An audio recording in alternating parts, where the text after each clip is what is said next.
Good morning, grade 7 learners. I'm Makwala Mampi, and that is my email, makwala@landsport.ac.za, and you all know my office. So this is the first unit in term 3, which will be talking about health and social and community effects on people. So the main point of today will be discussing substance abuse, and I'd like to give you a moment to ask questions before we can start, and then I'll tell you everything that is happening today. I'll tell you the content, and then you guys will have to ask the question after, and I'm also going to ask you the questions according to how you understood the lesson, and we are going to have a discussion at the end of this session. We are also going to have a group work that you guys will have to do together. So let's get to the lesson. So today we'll be doing substance abuse. Under substance abuse, we'll be covering what substance abuse is, symptoms of substance abuse, factors that can affect a person to be under the influence of substance abuse, and we are also going to discuss the forms of substance abuse. So those are the topics that will be covered today. We also have 2 topics that will be covered in the next class. The first topic is factors that can reduce substance abuse. That is the topic that will be covered in the next class, and then the last one will be prevention measures, especially in early detection. So the first question, as you can see on the slide, the first question is, what is substance abuse?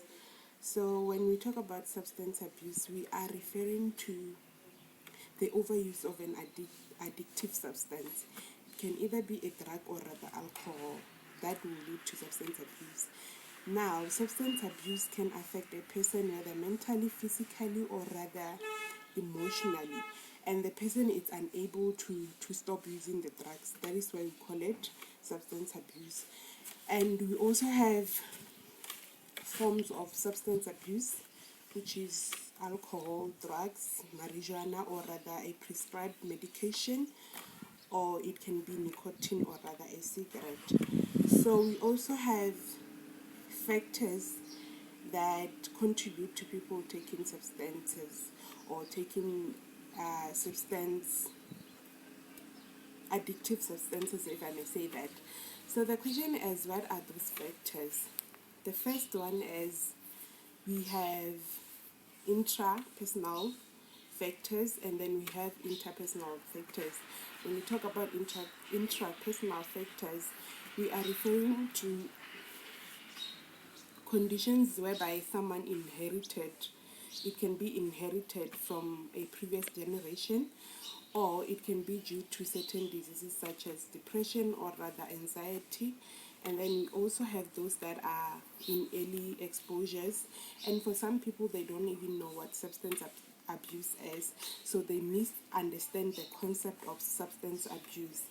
So we also have interpersonal factors that can lead to substance abuse. So with interpersonal factors, we have family members, community, or other friends. You find that you live with a parent that is smoking or drinking, you are likely going to take the same route.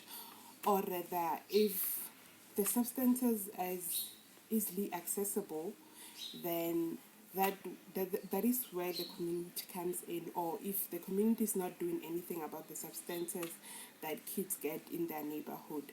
We also have peer pressure. So most of the people that are under the influence of substance abuse, they are taking substances so that they can fit in. Not that it's something that they want to do, but just because they want to be part of friends or part of certain peers, they end up taking substances.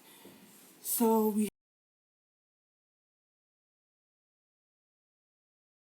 have to talk about the symptoms.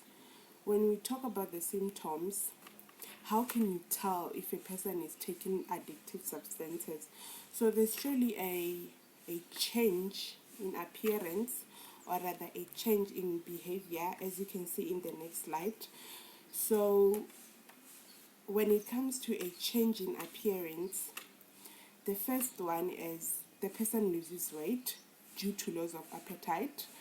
And then secondly, the person will shake their hand, or rather their feet, or rather their head involuntarily. So these symptoms also falls under the loss of coordination, or you find that the person is walking funny. Another thing is active, being super active, or always talking. You find that this person it's a quiet person, but eventually they start being talkative. And the last one that we also have is insomnia. So when we talk about insomnia, we are referring to the condition where you struggle to sleep. So now we've talked about changes in appearance. We have to talk about changes in behavior. How does the person behave? So if it's a learner, you find that you disconnect from your friends at school, you disappear for a very long time, and the person starts stealing money, of which it makes sense because this person is not working. The only way they can get, or they can afford, the addictive substance as if they can steal money or sell items from home. So that is basically what we are going to cover, and we are going to take this 5 minutes to take questions. After the questions, we are going to have a group discussion where we discuss all this. Thank you.